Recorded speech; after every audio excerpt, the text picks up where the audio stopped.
Good morning, Los Santos. Today is Sunday, October 17th, 2021. Today's news headline: Auto Exotics is now open for business.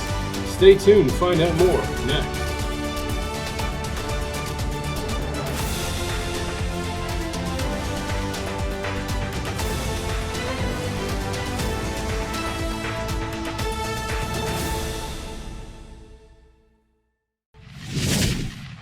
On today's episode, we take a deep dive into the Auto Exotics car repair shop and their future plans that they have in store. Ladies and gentlemen, we interrupt this program with a breaking weather update. Yes, we are getting reports from Weazel Media that tonight there is a huge storm front coming through the city. Residents and travelers of Los Santos, please be aware that from 7:30 Eastern Standard Time until 10 o'clock Eastern Standard Time, there will be one massive storm coming with a lot of rain. If you are attending the Church of Blues ceremony later tonight, the ceremony for tonight will be taking place indoors. Now back to our regular scheduled program. For this episode this morning, ladies and gentlemen, we will be taking a deep dive in Auto Exotics Body Repair Shop. 2 out of the 4 owners was kind enough to give us a tour and fill us in on information that they have planned in the future. Now we'll head over to Spanish and Elgin Avenue, where the Auto Exotics shop is located. I'm Pat Palmer. This is Alfred Jenkins. We are 2 of the 4 owners here at Auto Exotics. The other 2 owners are Frank and my brother Arnold. What we do here is we do everything from fixing cars to upgrades on vehicles. If you want a spoiler, you want a different hood, stuff like that. We also, do internal work like that, like on motors, transmissions, stuff like that. One of the biggest selling points here at Auto Exotics is actually lockpicks. The lockpicks that we sell here go for a lot cheaper than if you were to buy them at the tool shop. Here at Auto Exotics, the 4 bays work as repair stations for us. One of the bays actually is also a paint booth where if you want your vehicle painted, stuff like that. Here you can see we have a lot of different stations where it takes to do a lot of things, like if you want lockpicks, if you want harnesses, stuff like that. That's one of the things that we can do there. One of the best features here, which was the selling point for us, is going to be what I show you next. It's definitely something that sets us apart from your ordinary shop. All right, so this is the thing that sets us apart from a lot of your ordinary mechanic shop. This here is definitely the selling point for us. It was something that once we saw, we knew this was it. So if you want to follow me downstairs.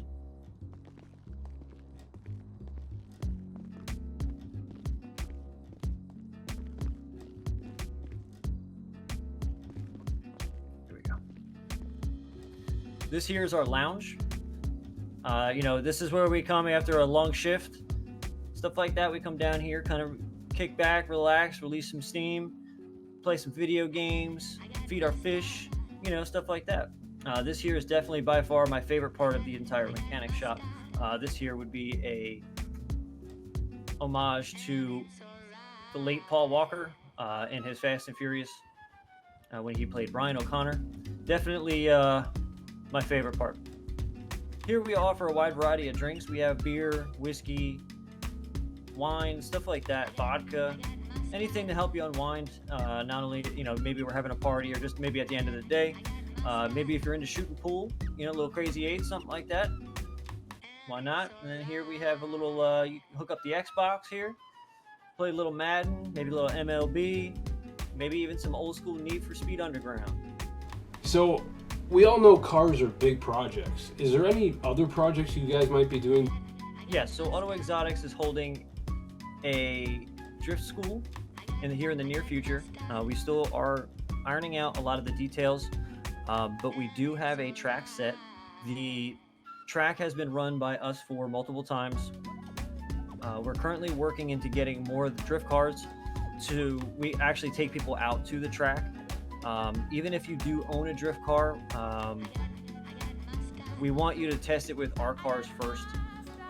So again, all the details aren't ironed out, but yeah, we hope to see you there. Now, is the track ready at all? And part 2 to that question is, can we go? Yeah, absolutely. I can take you there. So, Alfred, I was telling him that you're essentially the face of this place. You definitely are the one that made us grow as a business. Is there anything that you want to say to in this documentary? I mean, I love this shop. It's the best shop I've ever worked at. Everything about it is fantastic, and I love the people, man. I love you guys.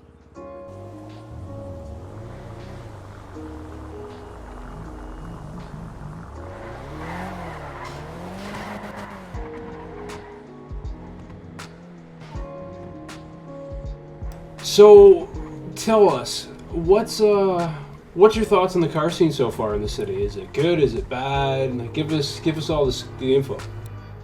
The car scene in the city is probably the best I've ever seen.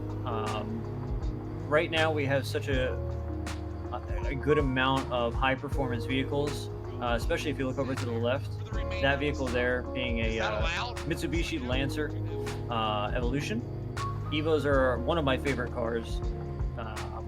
People all over the city have fantastic vehicles, and they bring them to us to work on, as well as the tuner shop. So I can't really complain. I love the car scene. Everyone in the car scene is very respectable. What would be your goal with the drift school? My goal for the drift school would be to teach people and inform people of not only the safety of drifting, but also the dangers. We don't want any Tom, Dick, or Harry just going out trying to become the next Ken Block, best drifter in the world. We want to make sure people are aware of the dangers of trying to do this on open roads, especially where innocent people could be walking and potentially could get hit because you feel like you could drift and you really can't. So that's what our school is for. Our school is going to be to teach people how to control their vehicle, how to perform under high speeds using a drift vehicle, stuff like that. What are all the risks involved with drifting? So the risks of drifting is basically your drift cars are not like your average cars. Take this for instance. Okay, I want to make a left turn here. Say I'm in a normal vehicle. What you would do is come up, and you kind of have to turn, and your turn radius isn't that great. If I take that turn again in my drift car, I could essentially almost go up on the sidewalk because my turn radius is so great. I didn't even hit oncoming traffic. So, trying to drive a drift car like a normal vehicle is definitely a risk because of people not being used to driving in a vehicle like this. A high torque, high powered vehicle that is just made to take corners, hold corners at a maintainable speed. Trying to do this in traffic, somebody's going to get hurt. Because if you take a corner, if you transition from one corner to another, you're not going to see an oncoming vehicle. You're going to smash into that person, essentially injuring them. And that's not what we want. We want to make sure that if you're drifting in a enclosed area where we can at least give you the guidance that you may want or you may need in order to successfully and safely drift. In terms of the drift school, what would the costs be? So we haven't, like I said before, we haven't really ironed out a lot of the details, but it could be anywhere from $2,000 to $5,000 per course. And the course is going to be not just, a half hour one class. It's going to be, a whole class, making sure that you got this course down. So it's not just a Ponzi scheme. We're not here just to take your money and run. We want to make sure that people that actually want to learn how to drift, or people that may think they know how to drift, and once they get on this course realize that they probably can't. We want to make sure that you do it and you do it safely. And before we get started here, is the course strictly in-car, or is there in-class work as well? It's mostly going to be in-car. So the first course for the class is definitely going to be us using our drift cars. You're going to sit in the passenger seat like you are now. And like I'm about to show you is how we're going to take the course. So you're going to be sitting in the passenger seat, into you everything from gas to throttle to brake, turning, basically trying to go over with you so that you're comfortable, that by the time you get into the driver's seat, you're prepared, or at least have an idea on what and how to do certain things in this vehicle. And ladies and gentlemen, before we get started, I have to issue a friendly reminder. Please do not attempt what you're about to see at home. These are trained professionals. They do this for a living. So I'm going to take this slow the first time, just to kind of give you and everyone at home an idea on not only this course, but also drifting in general.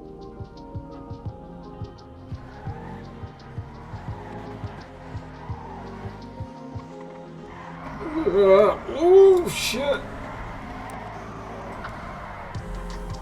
Oh. So, is my stomach supposed to feel like this? Yes. So what you're feeling is actually what's called G-forces. The G-forces is basically the gravitational pull of the gravity on Earth. When you take a turn at high speeds, actually kind of pushes against your body, working against you and putting that kind of atmospheric pressure against you.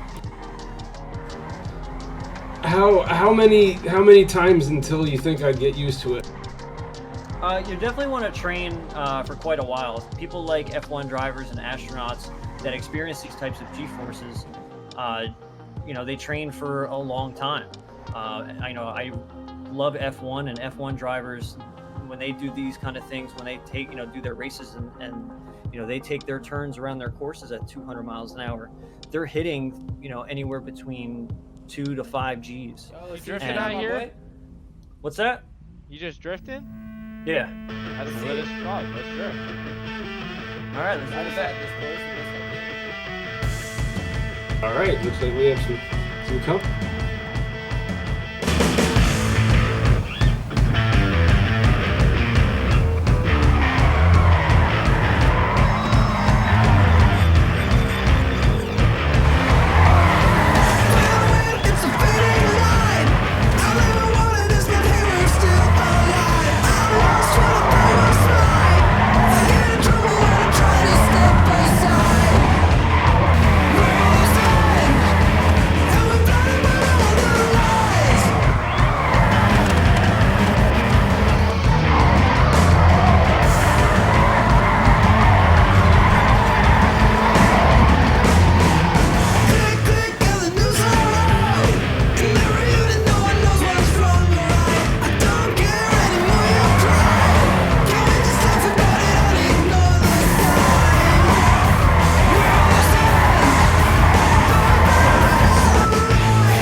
And there you have it, ladies and gentlemen. That concludes tonight's episode. We want to thank everybody for stopping by. We can't wait until we can get back and film ourselves trying to drift their circuit. And until next time, I'm your host, Mr. Weazel, Sammy Saparello. Stay safe, Los Santos.